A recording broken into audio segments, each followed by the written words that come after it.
We honor God in whatever we do. Makita natin dito mga kapatid sa 1 Corinthians chapter 10, verse 31. 1 Corinthians chapter 10. Look at this verse. 1 Corinthians chapter 10. 1 Corinthians chapter 10, verse number 31. Ito po ang sabi ng salita ng Diyos. Whatever therefore ye eat or ye drink, or whatever ye do all the glory of God.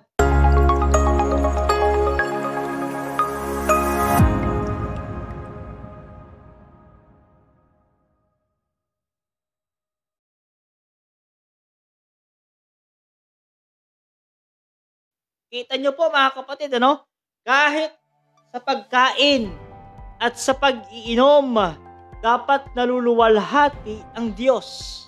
Dapat naluluwalhati ang ating pong Panginoon, mga kapatid. Bakit, mga kapatid? Dapat kung ano man ang ating ginagawa, sabi ng whatever therefore ye eat or ye drink. Kahit pala mga kapatid sa iniinom o sa ating pong mga kinakain, ay naluluwalhati ang Diyos.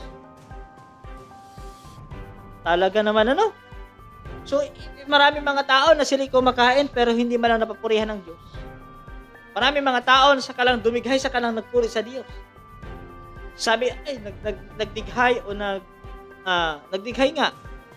At sasabihin nila, ay salamat sa Panginoon. Pero tayo mga mananampalataya, before we eat and before we drink, we need to honor the Lord. We need to praise the Lord. Why? Because meron kang pagkain. Meron kang pwedeng makain, mga kapatid. Minsan, ang pinagpipray, Lord, salamat po sa pagkain ito in Jesus' name. Subo na agad.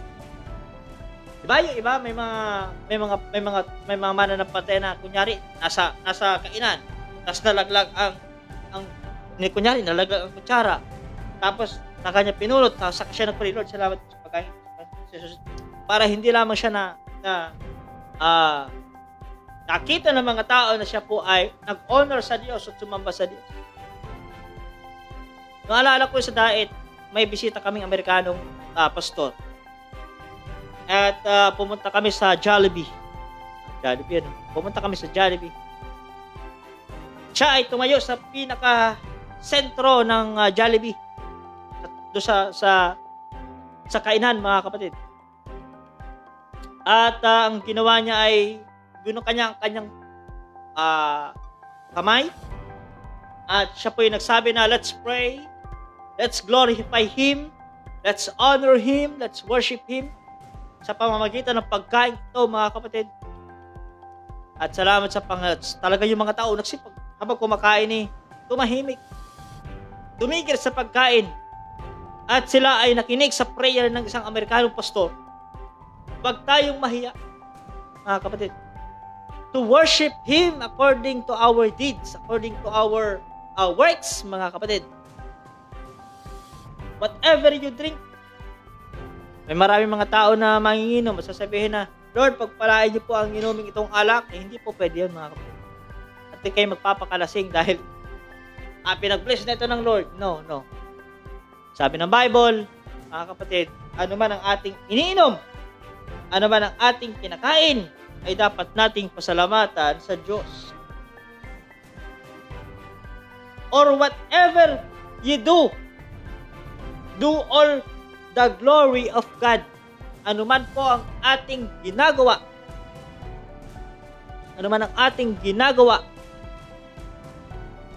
ay dapat naluluwalhati ang Diyos. Ginagawa ng ating mga kamay, ginagawa ng ating mga mata, ginagawa ng ating mga isip, ginagawa sa araw-araw, mga kapatid. Kaya, mga kapatid, ano man ang ginagawa natin sa paglilingkod sa Panginoon, sa paglilingkod sa bayan, sa paglilingkod sa kapwa, sa paglilingkod sa pamilya, do all things in the glory of God, sa pagluluwalhati sa Diyos, Kaya, let's do the work till Jesus come. We'll work till Jesus come. Dapat tayo ay gumagawa habang si Kristo po ay hinihintay natin sa pagluluwalhati kay Kristo. Kaya mga kapatid, huwag kayong manghinawa sa paggawa. Anong sabi mga kapatid? Sa 2 Corinthians o 1 Corinthians chapter 15 verse 58. Let's do read this verse. Excuse me. Therefore, my beloved brethren, be ye steadfast, unmovable, always abounding in the work of the Lord. Look at this verse.